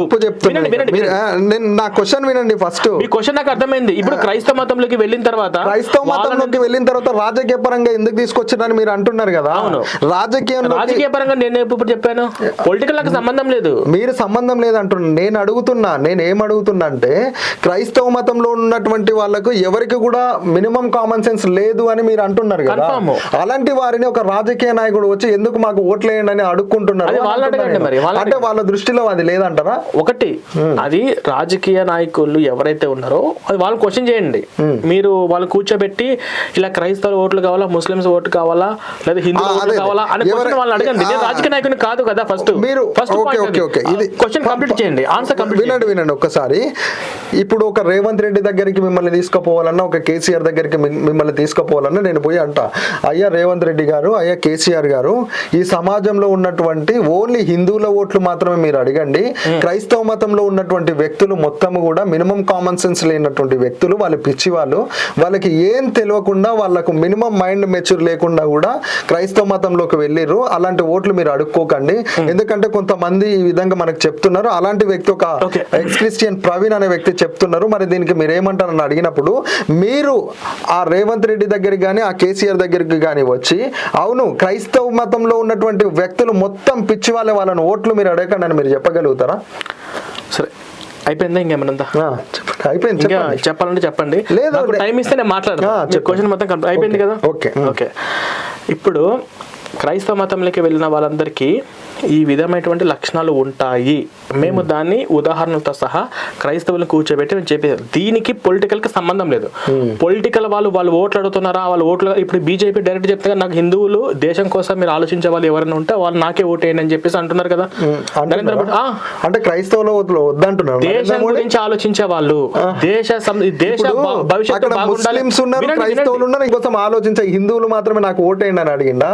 అదే కదా బీజేపీ సిద్ధాంతము. ఈ దేశ భవిష్యత్తు గురించి ఆలోచించే వాళ్ళు ఎవరైతే ఉన్నారో వీళ్ళు మాత్రమే ఓటేయండి అన్నారు. నాకు తెలియదు అంటే బీజేపీ సిద్ధాంతం ఓన్లీ హిందువుల ఓట్లు మాత్రమే నాకు కావాలని అడుగుతున్నాడని నాకు తెలియదు. ప్రధాని నరేంద్ర మోడీ ఓకే మీరు చెప్తున్నా నాకు హిందువుల ఓట్ల గురించి అడగట్లా. క్రైస్తవులు కానీ ముస్లింస్ కానీ కొంతమంది దేశం కోసం గురించి ఆలోచించే వాళ్ళు, ఈ సిద్ధాంతాలు గ్రంథాలు పక్కన పెట్టేసి మనిషిగా మానవతను ఆలోచించే వాళ్ళు చాలా మంది ఉన్నారు. వాళ్ళల్లో కొంతమంది కూడా టీడీపీ పార్టీ కింద బీజేపీ కింద ఎమ్మెల్యే టికెట్లు కూడా ఇచ్చాయి. కొంతమంది లేడీ ఒక ముస్లిం కూడా ఎమ్మెల్యే గెలిచిన సందర్భాలు కూడా ఉన్నాయి. ఓకేనా? ఇక్కడ మతాల గురించి కాదు, ఆ మతాల్లో ఉన్న సిద్ధాంతాలు బేస్ లైన్స్ ఏవైతే ఉన్నాయో అవి మనిషిని మూర్ఖంగా తయారు చేస్తావి, అజ్ఞానంగా తయారు చేస్తావి. అందులో వీళ్ళ అందరూ పొల్యూట్ అవ్వని నేను చెప్పట్లా. కొంతమంది క్రిస్టియన్స్ ఉంటారు, వాళ్ళు చర్చికి వెళ్ళరు, పాస్టర్ బైబిల్ చేసేటప్పుడు నమ్మరు. స్టూడెంట్స్ వాళ్ళు అందరూ చాలా మంచి వాళ్ళే. వాళ్ళకి కూర్చోబెట్టి చెప్తే వాళ్ళకి ఖచ్చితంగా వింటారు. అవునన్నా బైబిల్ ఇలాగుందా, ఓకే ఇదా పాస్టర్ ఇలా చెప్తారా, ఓకే వాళ్ళు విని మారే వాళ్ళు చాలా మంది ఉన్నారు. వీళ్ళు సమాజానికి ఉపయోగకరం. కానీ బైబుల్లే ఏసే అని గుడ్డిగా ఫాలో అయ్యి ప్రార్థనలు ప్రేయర్లు అంటూ ఆదివారాలు ఫ్రైడే ప్రేయర్స్ ఇలాంటివి ఉన్న వాళ్ళ యొక్క మెంటాలిటీ ఎలా ఉందంటే వాళ్ళు నిజంగా జ్ఞానం లేదు, లాజికల్గా ఆలోచించగల తెలివి లేదు. ఎందుకంటే వాళ్ళు నమ్మే సిద్ధాంతాలు ఏంటి? యేసు దేవుడుగా నమ్మపోతే నరకానికి వెళ్తారు. అసలు ఇదేం సిద్ధాంతం రా? వాళ్ళు హిందువులు, వాళ్ళు మంచి చెడు పాపపుణ్యాలు బట్టి కాకుండా ఇలా ఎలా అంటారు అన్న ఆలోచన వాళ్ళకు ఉండాలి. మాకు తెలిసింది ఏంటంటే క్రైస్తవ మతంలో సత్య మార్గం ఉంటదిరా, మీరు ఈ విధంగా చెడిపోతారు అంటున్నారు. ఇప్పుడు మీరు అన్నారు ఒక మాట, ఎక్కడైతే సువార్త చేస్తుంటారో అక్కడ ఒక్కొక్కరు ఒక మెంటల్ డిసప్పాయింట్ ఉంటారు. మీ ఉద్దేశం ప్రకారం ఓన్లీ సత్యం ఒకటి క్రిస్టియన్లో. నేను ఒక క్రైస్తవునిలాగా నీ దగ్గరికి వచ్చిన, మీరు ఎలా ఒక క్రైస్తవునిలాగా మీ దగ్గర క్రైస్తవుల క్వశ్చన్ అడగట్లేదు. నేను అందరి కోసం వచ్చిన, అందరి గురించి ఆలోచిస్తున్నా. హిందుత్వంలో సత్యం ఉందా? హిందుత్వంలో సత్యం ఉందా? అది నాకు తెలియదు. ముస్లింలో సత్యం ఉందా? నాకు తెలియదు. క్రిస్టియన్లో సత్యం ఉందా? నాకు తెలియదు. అయితే మీరు ఏ సత్యం గురించి క్రిస్టియన్లో సత్యం ఉంది, సత్య మార్గం చెప్పడానికి వచ్చారని చెప్పేసి మీరు ఎలా? అది కొంతమంది ఫాస్టర్స్ అంటున్నారు కదా. అలాగే ఆ సత్యం మాకు వద్దు, మా హిందుత్వంలో మాకు సత్యం ఉంది, మా హిందుత్వంలో మాకు నిజం ఉంది, మా హిందుత్వమే మాకు కావాలి, అదే సిద్ధాంతాలు వద్దనే మా ప్రచారం. ఓకే, ఎగ్జాక్ట్లీ పాయింట్ అవుట్ కి వచ్చారు.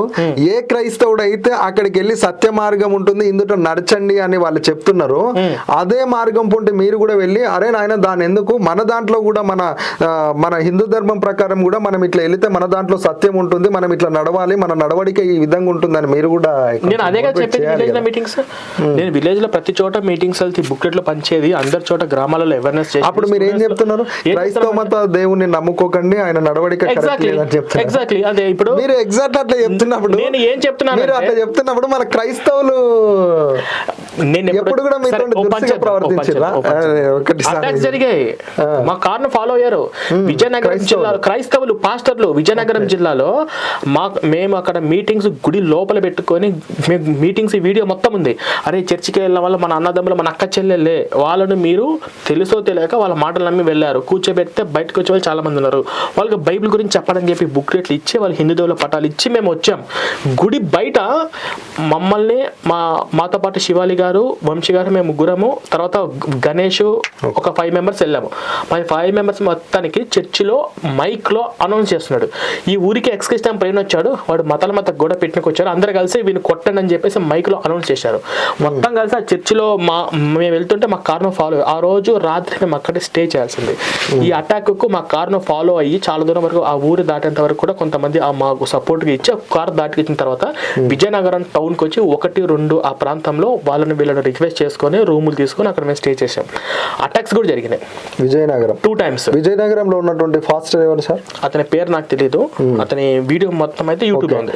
ఇప్పుడు మీరు అక్కడ మీ సత్యబోధను బోధించలేదు అక్కడ హిందూ ధర్మం నాది నేను చెప్పాను, నేను చెప్పేది ఇప్పుడు క్రైస్తవులు నేను అదే అంటలేను. కాదు, క్రైస్తవుల సువార్త ఏంటి? ఒక నిమిషం ఆగండి. వినండి సార్, అనౌన్స్ చేసిర్రు అని అంటున్నారు కదా, అవును. అంటే మీరు అక్కడ మీది ఏదైతే ఉందో బోధన బోధించడానికి మీరు ఏదైతే సిద్ధపడ్డారో అది చెప్పకుండానే వాళ్ళు అనౌన్స్ చేసారా? మీరు అక్కడ ఇంకా ఏం చెప్పలేదా మీకు అక్కడ ఉన్నటువంటి? మేము చెప్పి మా బోధన ఏదో మనం చెప్పుకొని ముగించుకున్న తర్వాత అది కూడా మా శివాలి గారు ఆ రోజు స్పీచ్ ఇస్తే కొంతవరకే స్పీచ్ ఇచ్చారు. అప్పుడు నాకు ఓపిక లేకపోవడం వల్ల మా శివాలి మేడం గారు స్పీచ్ ఇచ్చారు. తన బైబిల్ గురించి ఏం తెలియదు, ఓన్లీ హిందుత్వంలో ఉన్న వాటి గురించి మాత్రమే తనకు తెలిసిన కొన్ని చెప్తుంటది. చెప్పి మేము బయటకు వస్తున్నాం. ఆ వీడియో మొత్తం యూట్యూబ్ లో ఉంది. సెకండ్ పాయింట్, మేము ఈ అంటే పాస్టర్లు సువార్త ఏంటి? అసలు సువార్త ఏంటి చెప్పండి. అసలు నాకు తెలీదు. సువార్త అంటే నేను చెప్తాను. యేసుప్రభు నిజమైన దేవుడు, యేసుప్రభు మాత్రమే సత్యము, యేసుప్రభు ద్వారా మాత్రం పరలోకము, యేసుప్రభు తప్ప వేరే దేవుని పూజిస్తే నరకానికి వెళ్తారు, హిందూ దేవుని విగ్రహాలు రాళ్ళు అట్ని పూజిస్తే మీరు నరకానికి వెళ్తారు అని సువార్త అదే. వాళ్ళ బైబుల్ అదే ఉంది. యేసుప్రభు నమ్ముకున్న వాళ్ళకి మంచి జరుగుతుంది, రోగాల నుంచి స్వస్థతలు వస్తాయి, దయ్యాల నుంచి మీకు విముక్తులు లభిస్తాయి. అంటే దయ్యాలు అంటే ఏంది? హిందూ దేవులు పూజించే వాళ్ళు దయ్యాలు అవన్నీ కూడా ఉంటుంది. వాళ్ళ బైబిల్ వాళ్ళ యేసు వరకు చెప్పుకొని ఉండింటే నేను వెళ్ళేసి బైబిల్ గురించి యేసు గురించి చెప్పాల్సిన అవసరం నాకు ఉండేది కాదు. వాళ్ళు ఖచ్చితంగా హిందుత్వం మీద వాళ్ళు దాడి చేస్తున్నారు. కాబట్టి నేనేం చేస్తానంటే వాళ్ళు బైబిల్ చెప్తున్నారు కానీ బైబిల్ పూర్తిగా చెప్పట్లేదు, బైబిల్లో ముందు వెనక ఉంటుంది, వాళ్ళు వచ్చినప్పుడు బైబిల్ మీరు ఇలా క్వశ్చన్ చేయండి అనే విధంగా వాళ్ళు నేను బైబిల్ గురించి వాళ్ళందరినీ ఎడ్యుకేట్ చేస్తున్నా. నా దీంట్లో మొత్తం కూడా బైబిల్ గురించే ఉంటుంది. నాది కూడా సువార్త. వాళ్ళు చేసే సువార్త ఏంది? బైబిల్ పూర్తిగా చెప్పట్లేదు, నేను బైబిల్ పూర్తిగా చెప్తున్నాను. బైబిల్ పూర్తిగా చెప్తున్నాను. బైబిల్ తీసుకుని వాళ్ళు వస్తే ఎలా క్వశ్చన్ చేయాలి అనే విధంగా నేను వాళ్ళని ప్రిపేర్ చేస్తున్నాను. మీరు హిందూ ధర్మం గురించి చెప్పడానికి పోయినప్పుడు ఎన్నిసార్లు ఏ ఏ సందర్భాల్లో ఏ ఏ గ్రామాల్లో ఏ ఏ మండలాల్లో ఏ ఏ జిల్లాల్లో మీకు దాడి చేయడం ఇట్లా అటాక్ చేయడం జరిగింది? 2 ప్రాంతాలలో జరిగింది. 2 ప్రాంతాల్లో. ఓకే. ఎక్కడెక్కడ అది? ఒకటి విజయనగరం జిల్లా, ఓకే, మారుమల గ్రామము. నెక్స్ట్ ఇంకోటి గుర్తులేదు, తుని దగ్గర ఎక్కడ అనుకుంటా, విశాఖ జిల్లాలో కూడా దాడి ఏం జరగలేదు, మీద పడి క్వశ్చన్స్ చేయడము. తర్వాత కానీ ఇక్కడ క్రైస్తవులు మాత్రం సువార్త చెప్పడానికి పోతే డైరెక్ట్ గా దాడులే జరుగుతున్నాయి. ఓకే కదా. ఇప్పుడు క్రైస్తవులు వాళ్ళ మైకు పెట్టి నేను ఎవరికి చెప్తున్నాను? హిందువులు చెప్తున్నాను. వాళ్ళు ఎవరికి చెప్తున్నారు? వాళ్ళు క్రైస్తవులు చెప్పుకోవట్లేదు, హిందువులు కడగ చెప్పుకుంటున్నారు. నేను ఇదే సువార్త క్రైస్తవుల దగ్గరికి వెళ్తే నా మీద అటాక్ చేస్తారు. నేను మా హిందువులు ఎవరైతే ఉన్నారో వాళ్ళు మాత్రమే కూర్చోబెట్టి చేస్తున్నాను. క్రైస్తవుల దగ్గరికి పోతే అటాక్ చేస్తున్నారు, మిమ్మల్ని కంపల్సరీ చేస్తున్నారు. అయితే క్రైస్తవ సమాజానికి సంబంధించినటువంటి వ్యక్తులు ఏ ఏరియాలో ఉంటారు, ఎక్కడెక్కడ ఉంటారు, వాళ్ళకి మీరు ఏం చెప్పాలనుకుంటున్నారు ఆ ఏరియా మీరు ఎంచుకోండి. మీరు చెప్పాల్సింది వాళ్ళకి చెప్పండి. వాళ్ళకి ఇష్టమైతే నమ్ముతారు, లేదంటే వదిలేస్తారు. ఓకేనా? మీకు ఎక్కడైతే ఆ థ్రెడ్ ఉందో ఆ థ్రెడ్కు మీరు బోధించేటప్పుడు మీరు చెప్పేటప్పుడు ధర్మం గురించి నన్ను తీసుకెళ్ళండి. నేను కూడా వన్ ఆఫ్ ద పార్ట్ మేము అక్కడికి వస్తా. ఎవరు మీ దగ్గర ఈ విధంగా దురుసుగా ప్రవర్తించినో హైదరాబాద్ లోనే చెర్లపల్లిలోనే మేము మీటింగ్ పెట్టేటప్పుడు కొంతమంది క్రైస్తవులు వచ్చి కొన్ని గొడవలు జరిగాయి. మేము అది యూట్యూబ్ లో పెట్టలేదు, ఎందుకంటే ఆ మీటింగ్ కంటెంట్ చేసిన వాళ్ళు ఒక లేడీస్, వాళ్ళ ఫ్యామిలీ పరంగా పిల్లల పరంగా ఇరుగు పొరుగు వాళ్ళ పరంగా ప్రాబ్లమ్స్ వస్తాయి ప్రవీణ్ గారు అని చెప్పి నేను పెట్టలేదు. వాళ్ళు మన షార్ట్ ఫిల్మ్ ఈవెంట్ కి వస్తారు, మీరు డైరెక్ట్ వాళ్ళని కూడా అడగొచ్చు. వాళ్ళ ప్రాంతంలో ఆ ప్రాంతంలోకి వెళ్దాం సార్ మనం. మేడం గుర్తుకు పెట్టుకోండి, మన మీడియా నుంచి కవరేజ్ కోదాము. ప్రవీణ్ సార్ది ఏం తప్పు లేదు ఆ స్పీచ్ లో అంటే అప్పుడు ఓకే. ఎందుకంటే ఆయన చెప్పుకునేటప్పుడు ఎందుకు ఈ విధంగా అక్కడ ఉన్నటువంటి క్రైస్తవ సమాజం దురుసుగా ప్రవర్తిస్తుంది ఒకటి ఆలోచించండి. ఎందుకంటే మీరు మనుషులను ప్రేమించే వాళ్ళు, ప్రశాంతత కలిగినటువంటి వ్యక్తులు, మీరు అంత దురుసుగా ప్రవర్తించాల్సిన అవసరం ఒకటి ఏముంది? ఇంకొకటి నేను మిమ్మల్ని ఒకటి అడుగుతున్నా సార్, యేసుక్రీస్తు ప్రభువుని దూషిస్తే అక్కడ అటాక్ జరుగుతుందా లేకుంటే ఇంకేందనేది ఒకటి. ఇంకొకటి, ఎక్కడైతే క్రైస్తవులు కూడా ఆ ఏరియాలో పోయి సువార్త ప్రకటిస్తున్నాడో అక్కడ కూడా హిందువులు ఒకవేళ నచ్చితే వాళ్ళు స్వీకరించమని చెప్పండి, లేదంటే వదిలేయమని చెప్పండి. మాదేంటంటే ఒకటి, నేను వీటికి వెళ్ళి అవన్నీ నేను చెయ్యను. హిందువులందరూ ఒక్కొక్కరు ఒక రకంగా మెంటాలిటీలో ఉంటారు. కొంతమంది కూర్చోబెట్టి అడిగేటోళ్ళు ఉంటారు, కొంతమంది కొట్టి మాట్లాడేటోళ్ళు ఉంటారు. వాళ్ళు ఎందుకు కొడుతున్నారు? కొట్టే పరిస్థితి ఎందుకు వచ్చింది? వాడు ఆ రోజు అక్కడ ఫస్ట్ టైం రావట్లేదు, 10 సార్లు వస్తున్నాడు. చెప్పినా వినట్లేదు. సేమ్ ఇలాగే తిరుపతిలో కూడా నాయుడుపేట గ్రామంలో కూడా రోజు వస్తూనే ఉన్నాడు. ఎన్నిసార్లు వచ్చినా చెప్పట్లేదు కాబట్టి అసహనానికి లోనే అలా ప్రతిఘటించాల్సిన పరిస్థితి వచ్చింది. సో ఇలాంటి పరిస్థితులు రాకుండా ఉండాలంటే మీ ఇంట్లో కూర్చొని మీ దేవుడు గురించి మీరు చెప్పుకోండి. మాకు రాజ్యాంగం హక్కు ఇచ్చింది, మా బైబిల్ గురించి మాకు చెప్పుకుంటామని అనుకుంటే మాత్రము హిందువులలో ప్రతిఘటన కంపల్సరీ రాబోయే రోజులు కూడా ఖచ్చితంగా వస్తుంది. మాలాంటి వాళ్ళు ప్రవర్తించడానికి సిద్ధంగా చట్ట విరుద్ధంగా అంటే అసలు ఈ బైబిల్ చట్ట విరుద్ధం, ఈ బైబిల్ సిద్ధాంతాలు చట్ట విరుద్ధం. అది ఈ రోజు నేను చెప్పట్లేదు, అమెరికాలో ఉన్నటువంటి ఒక చట్టం కూడా అదే చెప్తుందా? బైబిల్ గ్రంథం బ్లాక్ చేయించేసి మాది అదే కదా మొత్తము, మాది చట్టం కూడా అదే చెప్తుందా సార్? ఒక విషయం ఆగండి, చట్టం కూడా అదే చెప్తుంది. ఒక విషయం ఆగండి, చట్టం కూడా అదే చెప్తాను. అమెరికాలో ఒక రాష్ట్రంలో బైబిల్ మీద కంప్లైంట్ ఇస్తే రాష్ట్రం మొత్తం కూడా బైబిల్ బ్యాన్ చేసేసింది. మా ఉద్దేశం ఏంటంటే ఈ బైబిల్ గురించి ఆల్రెడీ జరుగుతుంది ప్రాసెస్. ఒక్కసారిగా ఇవి బయటికి రావు, టైం పడుతుంది. బైబిల్ మొత్తము ఇక్కడ ఉన్న కోర్టు, సుప్రీంకోర్టు మొత్తం పూర్వపరాలు అన్ని పరిశీలిస్తున్నారు. ఇప్పుడు నా ఛానల్ మీద కేసు అయినప్పుడు కేపీహెచ్పి పోలీస్ స్టేషన్లో సిఐ మొత్తం నా ఎక్స్క్రిషన్ వీడియోస్ మొత్తం చూశారు. 1 గంట 2 గంటల పాటు నా విలేజ్లో మీటింగ్స్, పాస్టర్ మీద కౌంటర్ వచ్చి నా ఛానల్ లేకుండా చేయాలని చెప్పి సైబర్ క్రైమ్లో కంప్లైంట్ ఉంది. నా ఛానల్స్ బ్లాక్ అయ్యింది, కొన్ని వీడియోస్ నాకు వీడియోస్ పెట్టుకుంటూ లేదు. ఆ సమయంలో నా వీడియోస్ మొత్తం చూసి ఇది చట్ట విరుద్ధమే, బైబిల్ ప్రకారంగా నేను ఒకవేళ లేనివి ప్రచారం చేసిన, బైబిల్ భూత పుస్తకం అంటున్నా, బైబిల్లోనే బూతులు అంటున్నా, బైబిల్లో ఏసు ఇట్లా దేవుడు కాదని అంటున్నా, ఇవన్నీ ఏ ఒక్కటైనా కూడా బైబిల్లో లేకపోతే ఈ పార్టీ ఎప్పుడు జైలు ఉండటం. ఈ అబ్బాయి ప్రవీణ్ చెప్తుంది యాజ్ గా బైబిల్లో ఉంది, ఈ రిఫరెన్స్ కూడా అలాగే అర్థాలు వస్తున్నాయి కాబట్టి కేసు కొట్టేశారు. నా ఛానల్లో ఉన్న సైబర్ క్రైమ్ కూడా తీపించారు, నా ఛానల్ రన్ అవుతుంది. నా ఛానల్ ఇలా జరిగింది. నేను చేసింది తప్పు అయితే దీని మీద 2-3 కేసులు అయినాయి. వరంగల్లో కూడా కేసు అయింది. పోలీస్ స్టేషన్కి వెళ్ళిన తర్వాత ఒక పాస్టర్ అమ్మ పెట్టింది, బైబిల్ నా 2 పక్కన పెట్టుకుని బైబిల్ ఉన్నాయి కదా రాసిందని చెప్పేసి అంటున్నారు. అది కాబట్టి ఈ బైబిలే ఈ దేశానికి ఖచ్చితంగా ప్రమాదకరము. ఇది ముందు జనాలు ఈ బైబిల్ నమ్మి లక్షలాది మంది చర్చిలకు వెళ్తున్న వాళ్ళు ఉన్నారు, వేలాది మంది వెళ్తున్న వాళ్ళు ఉన్నారు. జనాలలో ఫస్ట్ అవేర్నెస్ తీసుకొని వచ్చి జనాలందరూ ఒక దాటి మీదకి వస్తే ఆ తర్వాత ఖచ్చితంగా గవర్నమెంట్ బ్యాన్ చేసే రోజు మన భారతదేశంలో వస్తుంది. నాకు నమ్మకం ఉంది. మీరు నమ్మే సిద్ధాంతాన్ని కరెక్ట్ అనడం అది ఓకే, అవతల వాళ్ళ సిద్ధాంతం తప్ప అసలు సిద్ధాంతం నేను చెప్తున్నా మేడం, హక్కు ఎవరిచ్చారంటే మాదొక్కటే సిద్ధాంతం, మాది తప్ప వేరే సిద్ధాంతం లేదని చెప్పేసి మీరు బైబిల్లో ఎవరో రాశారని చెప్పి తీసుకొని వచ్చి అదే కదా మేము అదే చెప్తున్నాం. ఈ దేశంలో మాత్రము హిందూ సంస్కృతి, హిందుత్వం మాత్రమే ఉండాలి. ఈ బైబిల్ ఏదైతే ఉందో అది సమాజానికి పనికొచ్చే విధంగా అయితే ఓకే, కానీ సమాజానికి పనికొచ్చేది కాదు, ఈ దేశానికి వ్యతిరేకంగా ఉంది, సంఘ ద్రోహులుగా మార్చే విధంగా ఇది యువతను పాడు చేస్తుంది.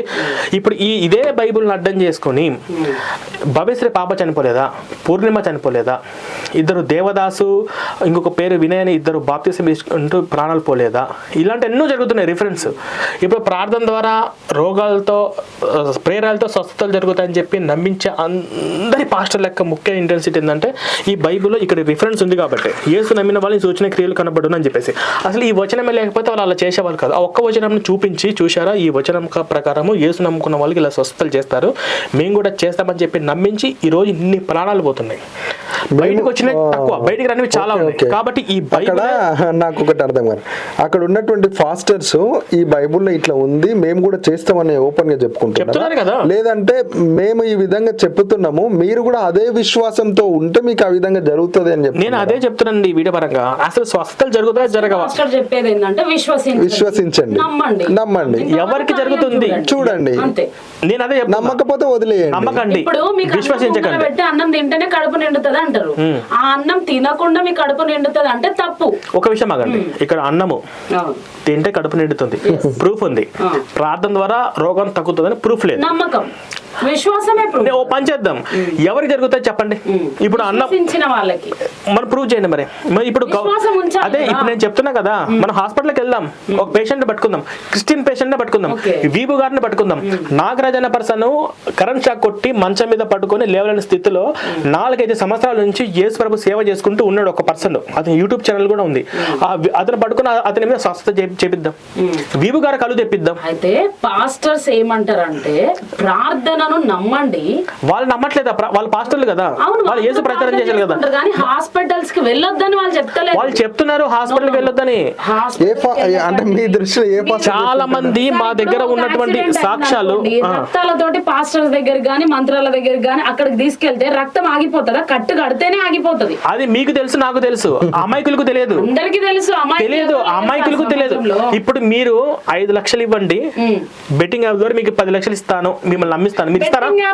మీరు ఇస్తారా? ఒకటే అది కూడా విశ్వాసం కదా. ఇప్పుడు వీడికి 5 లక్షలు పెడితే 10 లక్షలు వస్తాయని చెప్పి విశ్వాసంతో కదా వీడు 5 లక్షలు బెట్టింగ్ లో పెట్టేది. అది కూడా ఆశ. నేను ప్రార్థన, ఇది విశ్వాసం అవుతుంది, అది ఆశ అవుతుంది. అది ఆశ కాదు. విశ్వాసాన్ని నువ్వు వదిలేసుకొని క్రిస్టియానిటీలో. నేను ఇదే చెప్తున్నా, నేను విశ్వసించి ప్రార్థన చేస్తే రోగం తగ్గుతుంది అంటే విశ్వాసమే. పాస్టర్ ప్రార్థన చేస్తే నా రోగం తగ్గిపోతుంది అంటే నాకు హాస్పిటల్ బిల్లులు తగ్గుతాయి అని చెప్పి ఇది ఆశ. ఇది విశ్వాసం, ఆశతో ఇది ముడిపడి ఉంది. ఇక్కడ కూడా బెట్టింగ్ యాప్ నువ్వు 5 లక్షలు పెడితే 10 లక్షలు వస్తాయి అని ఖచ్చితంగా వస్తాయని చెప్పి వాడు ఫస్ట్ నమ్మిస్తాడు. విశ్వాసం ఎవరు నమ్మిస్తాడు? ఇన్ఫ్లుయెన్స్. కొంతమంది యూట్యూబర్స్ మీరు పెట్టండి ఖచ్చితంగా వస్తాయి అని టెలిగ్రామ్ గ్రూప్ లో తీసుకుని వచ్చి నమ్మిస్తారు. నమ్మకం పెట్టిన తర్వాత డబ్బులు వస్తాయి కదా, 5కు 10 లక్షలు వస్తాయి కదా అని చెప్పి విశ్వాసం. సో ఇది నమ్మకం, విశ్వాసం. వాడు పెట్టి ఇలా సోషల్ మీడియాలో ఇలా అన్ని విధాలుగా గవర్నమెంట్ ఫోన్ చేసినప్పుడు ప్రతిసారి అప్డేట్ చేస్తున్నప్పటికి కూడా ఈ రోజుకి ఇప్పటికి కూడా బెట్టింగ్ యాప్లు పెట్టి డబ్బులు పెట్టి కోల్పోయిన వాళ్ళు చాలా మంది ఉన్నారు. ఆ స్టేజ్ గా ఇది కూడా యేసు ప్రభు నమ్మితే రోగాలు తగ్గిపోతాయి అని చెప్పి నమ్మించి చాలా మంది ఉన్నారు. కోల్పోయిన వ్యక్తులు మళ్ళీ డబ్బు పెట్టడానికి ఇంట్రెస్ట్ చూపిస్తారా మేడం? నాకు తెలియదు. కాదు కాదు కదా. మీకు మళ్ళీ ఇక్కడ క్రైస్తవ మతానికి సంబంధించి కొంతమంది వ్యక్తులు హిందూ నుంచి యేసుక్రీస్తు ప్రభువుని నమ్ముకున్నప్పుడు కోల్పోయిన తర్వాత ఇంకా క్రైస్తవ్యంలోకి ఎందుకు వస్తారు? మళ్ళీ ఇక్కడికే వస్తారు కదా. వాళ్ళు అంత విశ్వాసంగా ఉన్నారంటే వాళ్ళకి నమ్మకం జరుగుతుంది కదా. ఆన్సర్ చెప్తాను. కొంతమంది బెట్టింగ్ యాప్ డబ్బులు ఎట్టుంటే 5 లక్షలు పెడితే పోయినాయి అనుకో, డబ్బులు ఎక్కడైతే పోయినా మళ్ళీ తిరిగి అక్కడే సంపాదించుకోవాలి, మళ్ళీ పెట్టాలి అంటాడు. అవి పెడతారు, మళ్ళీ ఇవి కూడా పోతాయి. ఎట్టయినా సరే ఎక్కడైతే పోయినాయో అక్కడే సంపాదించుకోవాలి, సంపాదించుకుంటారు సార్ చివరికి అని అంటారు. చివరికి సంపాదించుకోడు, అదంతా ఫేక్. వాడు డబ్బులు దొబ్బడానికి రకరకాలుగా జిమ్మికలు ట్రిక్స్ చేసి వాడు మోసం చేస్తుంటాడు. గెలిచినట్టు చూపిస్తాడు కానీ డబ్బులు అకౌంట్లోకి రావు. కొంతమందికి వస్తుంటాయి కదా సార్. ఎవరికైనా ఇప్పుడు వచ్చిన వాళ్ళు చెప్తుంటారు, కొంతమందికి వస్తుంటాయి కదా డబ్బులు. ఎవరికి వచ్చినా చెప్పండి, బెట్టింగ్ యాప్ ద్వారా నేను గెలిచానని చెప్పిన వాళ్ళు చెప్పండి. ఏదో ఫ్రెండ్స్ పరంగా ఆన్లైన్ బెట్టింగ్స్ మొత్తం ఫ్రాడ్. ఇప్పుడు దీని మీద సజ్జనారు కూడా స్ట్రిక్ట్ గా రియాక్షన్ అయ్యారు. ఈ ప్రమోట్ చేసినటువంటి వాళ్ళందరి మీద కేసులు పడ్డాయి. వాళ్ళందరూ కూడా ఇండియా నుంచి పారిపోయారు. అవన్నీ ఒక పెద్ద స్కామ్. ఎవరికో ఒక్కటి కాదు కదా, ఎవరికి ఇవ్వట్లేదు ఆ డబ్బులు. ఈ టెలిగ్రామ్ లో తీసుకొని వచ్చి వాళ్ళని గ్రూపులు పెట్టి స్కామ్ చేస్తున్నారు. ఇక్కడ కూడా ప్రార్థనతో రోగాలు తగ్గుతుంటే ఎవరికి తగ్గవు. ఇది కూడా మొత్తం scam. Ex Christian Praveen problem ఏంటి? ఒకటి, ప్రార్థన ద్వారానే సాల్వ్ అవుతుంది అనడం ప్రాబ్లమా? ఒక పాస్టరు హాస్పిటల్ కి వెళ్ళి మీరు ప్రేయర్ చేయించుకున్నా తగ్గుతుంది అని చెప్తే అప్పుడు ఓకేనా మీకు? అలా చెప్పగలిగితే ఈ విషయం వరకు అతను ఓకే అంట.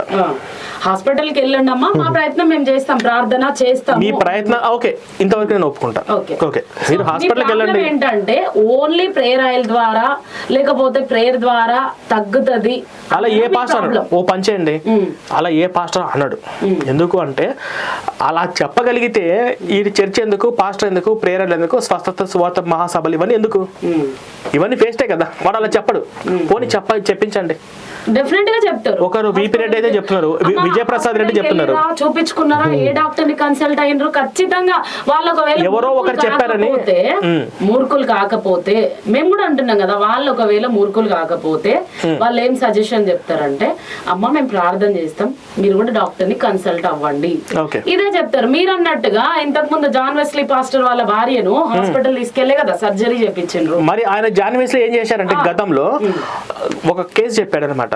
జస్ట్ ప్రార్థన చేస్తే జస్ట్ టీవీలో ఉండి ఈయన వాక్యం వినంగానే ఒక పూజారి పైకి 6 అడుగులు లేచి కింద పడ్డాడు, ఆయనకు నయం అయిపోయిందని చెప్పేసి ఒక సాక్ష్యం చెప్పాడు. ఆ వీడియో కూడా ఉంది. దాన్ని ఎంకరేజ్ చేసేది ఎవరు సార్? ఎవరు ఎంకరేజ్ చేస్తున్నారు? ప్రజలు ఎంకరేజ్ చేస్తారు. మరి ఇక్కడ ప్రజలే మోసగా. అందుకే చెప్తున్నా, క్రిస్టియన్లు ఉన్న వాళ్ళు ఎవరైనా ఉన్నారంటే వాళ్ళకు స్వస్థత వచ్చిందేమో, అందుకే అలా కాదు. అవన్నీ నేను అదే చెప్తున్నా మేడం. అబ్బాయి లక్కు రాదు, అని లెక్క రాదు అసలు లెక్క దీంట్లో ప్రార్థనతో హిందూ ధర్మంలో మీరు ఏ దేవుణ్ణి హిందూ ధర్మం పక్కన పెట్టేసేయండి ఫస్ట్. నేను ఇది క్లారిటీ ఇస్తాను, ఇది క్లారిటీ ఇచ్చినాక హిందూ ధర్మంలోకి వస్తాను. కాదు సార్, హాస్పిటల్ కి వెళ్ళి మీరు మంచిగా స్వస్థత పొందుకొని వచ్చినాక నేను తిరుపతి దేవుడికి మొక్కుకున్నందుకే నాకు స్వస్థత వచ్చింది అనే వాళ్ళు చాలా మంది ఉన్నారు. ఇది ఇంకొకటి వద్దు మేడం, ఇది లాగ్ పెద్దగా అవుతుంది. ఇప్పుడు మీరు ఎక్కడైనా వెళ్ళినప్పుడు క్రైస్తవ మతం గురించి మాత్రమే అక్కడ ఎక్స్ప్లెయిన్ చేస్తారా సార్? మీరు ఓన్లీ క్రైస్తవ మతం గురించి ఏమైనా ఎక్స్ప్లెయిన్ చేస్తానంటే పాస్టర్లు వస్తారు, పాస్టర్లు బైబిల్ తీసుకొని యేసు దేవుడు అని చెప్పేసి మిమ్మల్ని నమ్మించే ప్రయత్నం చేస్తారు, బైబిల్ గురించి మిమ్మల్ని క్వశ్చన్ చేస్తారు. కాబట్టి మీరు తిరిగి పాస్టర్ని తిరిగి క్వశ్చన్ చేయాలి అని అనుకుంటే మీకు బైబిల్ గురించి బేసిక్స్ తెలిసి ఉండాలి. కాబట్టి వాళ్ళకు బైబిల్ క్వశ్చన్ చేసే విధంగా ఈ పాంప్లెట్ మీరు అందరూ చదవండి, ఇది మీ దగ్గర పెట్టుకోండి. వాళ్ళు బైబిల్ తీసుకుని వస్తే మీరు వాళ్ళు కూర్చోబెట్టి క్వశ్చన్ చేయండి అన్నట్టు నేను ప్రచారం అక్కడ ఆ ప్రచారంలో మీరు హిందూ దేవుళ్ళని నమ్ముకోండి ఇక్కడ జరుగుతాయి ఇట్లా కూడా చెప్పారు కదా? చెప్పరు. మీతో ఉన్నటువంటి సైన్యం ఏం చెప్తుంది? మా సైన్యం గురించి అలా ప్రచారం చేసిన వాళ్ళని అడగండి, వాళ్ళు ఏ సైన్యం వాళ్ళు మీతో పాటే వస్తున్నారు. ఇప్పుడు మేడం మనం ఒక ఇంటర్వ్యూ చూసినాం సార్ది, ఒక దగ్గర ఒక లేడీ ఉంటది, ఒక మేడం ఉంటది. ఆ మేడం పూర్తిగా మంచి సాంప్రదాయ ప్రకారం ఉండి కట్టుబొట్టు అన్ని మంచిగా ఉండి అక్కడ ఏం బోధిస్తుంది, ఈ దేవుడు ఇట్లా కాదు ఈ దేవుడు ఇట్లానే ఎక్స్ప్లెయిన్ చేస్తుంది. ఒకసారి ఆ వీడియో చూపించండి, నాకు క్లియర్ డీటెయిల్ గా చెప్పండి, నేను దాన్ని వాళ్ళని అడుగుతాను. ఇప్పుడు ఎక్స్ క్రిస్టియన్ ప్రవీణ్ అనే వ్యక్తి క్రైస్తవ మతంలో ఈ విధంగా జరిగింది కాబట్టి ఈ దీని గురించి బోధించడానికి పోవాలన్నప్పుడు మీ వే ఎట్లుండాలంటే వన్ వే ఉండాలి. మీరు ఒక్కరు వెళ్ళి ఇది ఈ విధంగా ఉండాలి చెప్పాలి. ఒక విషయం, నా గ్రంథం బైబిలే కదా, నా గ్రంథం బైబిలే, నాకు బైబిల్ నేను చెప్తున్నా, అదే చెప్తున్నా. అలాంటప్పుడు మీరు క్రిస్టియానిటీలోనే ఉండి చెప్పాలి. నేను ఎక్స్ క్రిస్టియన్ గా ఉండి చెప్తున్నా, క్రిస్టియన్ గా ఉండి చెప్తున్నా. క్రిస్టియానిటీ ఎక్స్ క్రిస్టియన్, ఓ క్రైస్తవుడా మేలుకో, ex Christian loco, ex Christian. నా క్రైస్తవ సోదరులందరికీ బైబిల్ గురించి క్రిస్టియన్ గా ఎక్స్ క్రిస్టియన్ గా ఉండి నేను చెప్తున్నా. అలాంటప్పుడు మీరు హిందూ ఎట్లయితారు? క్రిస్టియన్ అవుతారు. ఎక్స్ క్రిస్టియన్ అయినా అదే హిందూ కాదు, రాజ్యాంగం ప్రకారం హిందూ గుర్తించారు. నేను ఎవరిని నమ్మాలి, నేను ఎవరిని నమ్మాలి?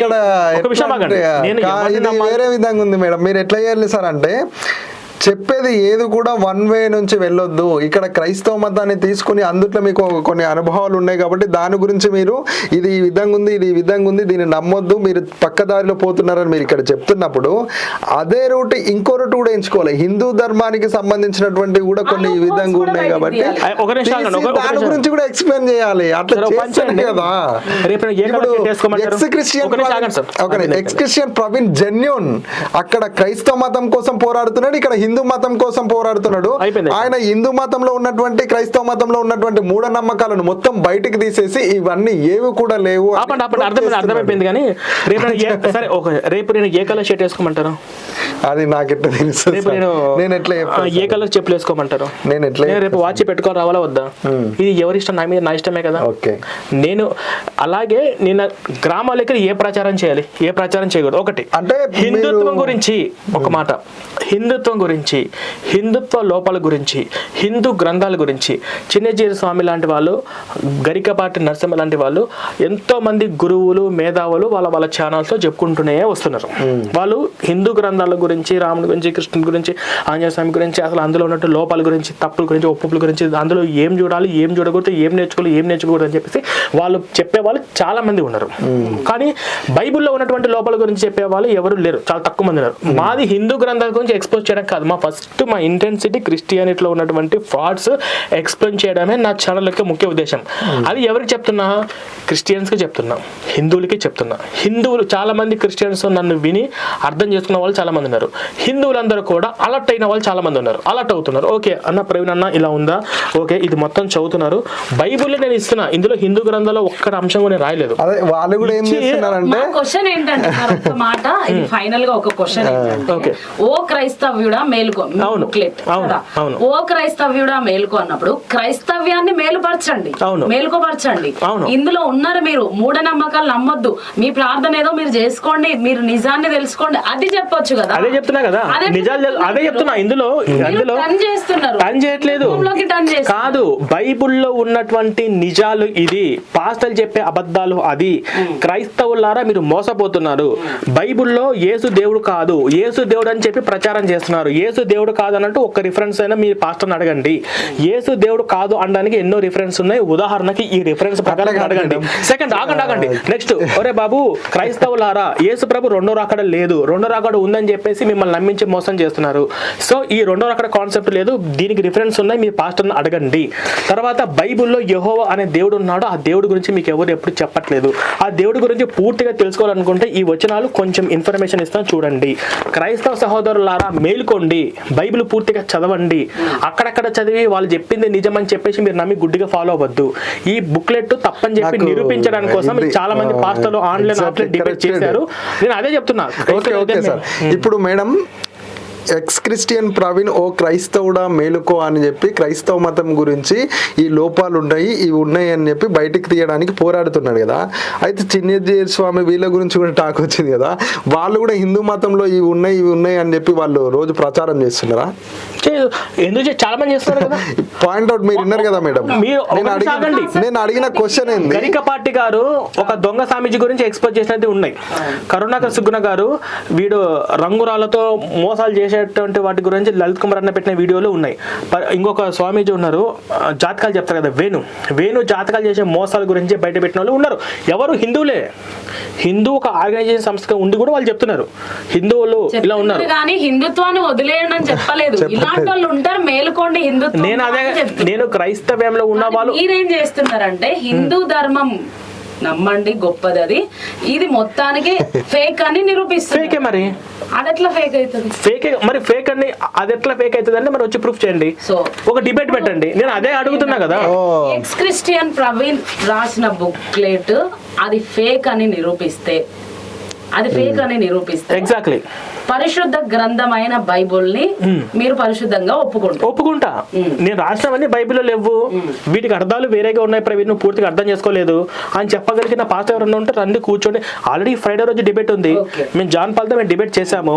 ఇంకొక పాస్టర్ కూడా వేరే వాళ్ళు వైజాగ్ లో కూడా ఉన్నారంట. కొంచెం షార్ట్ ఫిల్మ్ ఈవెంట్ అనగా నేనే ఫోన్ చేసి పిలుస్తా. జాన్ పాల్ గారికి అడగండి, నేను ఫోన్ చేశా, జాన్ పాల్ గారు డిబేట్ చేద్దామా మన ఎక్స్టెన్షన్ ఆఫీస్కి రండి అని చెప్పాను. నేనే చెప్పా, ఓకే ప్రవీణ్ గారు చేద్దాము, సమయం చూస్తామా అని చెప్పి ఆయన కూడా అన్నాడు. నేనే ఫోన్ చేసి అడుగుతున్నా కదా.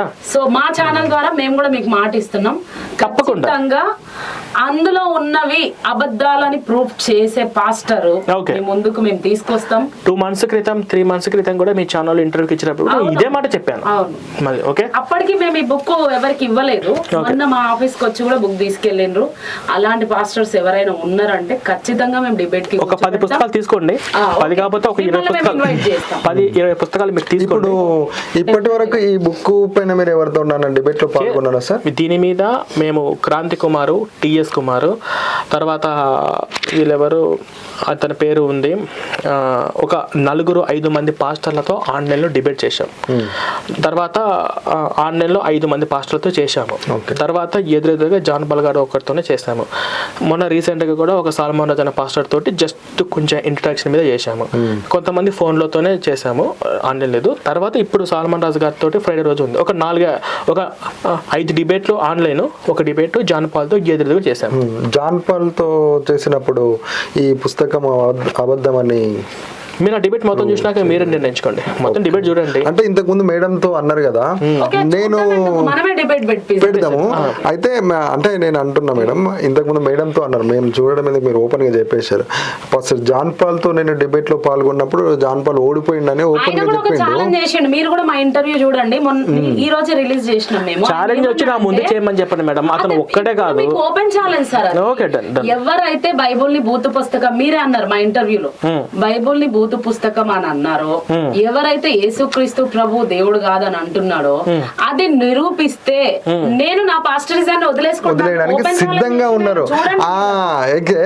మీరు అక్కడ ఒక మనిషిని మార్చినటువంటి వ్యక్తి అవుతారు మీరు అక్కడ. చూడండి, చూసి అప్పుడు సరే ఓ పని చేయండి, నా ఎదురు కూర్చోబెట్టండి. ఓకే, ఇదే ఆఫీస్ ఇంటర్వ్యూ చూడండి. చూసిన తర్వాత నేను ఆల్రెడీ ప్రోమో చూశాను. ప్రోమో చూసినాకే నేనే మీకు కాల్ చేశాను. తర్వాత ఇప్పుడు ఇంటర్వ్యూ మేము అడిగినాం. Done done. ఆయన అన్నాడు ఓకే, నిరూపిస్తే, ఒకవేళ మీరు నిరూపిస్తే ఖచ్చితంగా ఆయన పాస్టరిజాన్ని వదిలేసుకో. తప్పకుండా నా ముందు వచ్చి కూర్చొని నిరూపించమని చెప్పండి. నేను ఇక్కడ వెయిట్ చేస్తున్నాను. ఓకే, థ్యాంక్ యూ అండి. ఇంకేమైనా ఉందా? టైం అయిపోయింది. థ్యాంక్ యూ సార్, మీరు విలువైన సమయాన్ని మాకు కేటాయించినందుకు చాలా థ్యాంక్ యూ. అయితే ఫాస్టెస్ట్ అందరికి ఒక చిన్న విన్నపం ఏంటంటే, ఓ క్రైస్తవుడా మేలుకో అనేది ఎక్స్ క్రిస్టియన్ ప్రవీణ్ గారు ఒక పుస్తకం అనేది రాసిర్రు. అయితే ఈయన ఏమంటున్నాడంటే బైబుల్ అనేది ఒక బూతు పుస్తకం అని కూడా మెన్షన్ చేస్తున్నాడు. ఇంకొకటి ఏంటంటే క్రైస్తవ మతంలో ఉన్నటువంటి ప్రతి ఒక్కరికి కూడా మినిమం నాలెడ్జ్ అనేది ఉండదని కూడా చెప్పిండు. అయితే వీటన్నిటిని ప్రూవ్ చేయడానికి ఏ ఫాస్టర్ అయినా ముందుకు రావాలనుకుంటే కింద మా నెంబర్ స్క్రోల్ అవుతుంది, దానికి కామెంట్ చేయండి. ప్రవీణ్ గారితో మనము డిబేట్లో పాల్గొనే ప్రయత్నం చేద్దాం. ఎవరైతే ఈ బుక్కును అబద్ధం అని ప్రూవ్ చేసినటువంటి వ్యక్తులు ఎవరైతే ముందుకు వస్తారో pastors, ex Christian Praveen X తీసేసి క్రిస్టియన్ గా మారడానికి సిద్ధంగా ఉన్నాడు. 100% ఆయన సవాల్ విసురుతున్నాడు. దీనికి ఎవరైనా ఇది ప్రూవ్ చేయడానికి ముందుకు రావాలని కింద మా నెంబర్ స్క్రోల్ అవుతుంది, దానికి మెసేజ్ చేయండి. దాని ద్వారా మిమ్మల్ని మేము సంప్రదిస్తాం. దాని నుంచి ప్రవీణ్ గారితో మీకు డిబేట్ పెట్టడానికి మేము సిద్ధంగా ఉంటాం. అంతవరకు చూస్తూనే ఉండండి టుడే 18 న్యూస్. నేను మీ journalist Rajanna. Thank you sir. Thank you sir.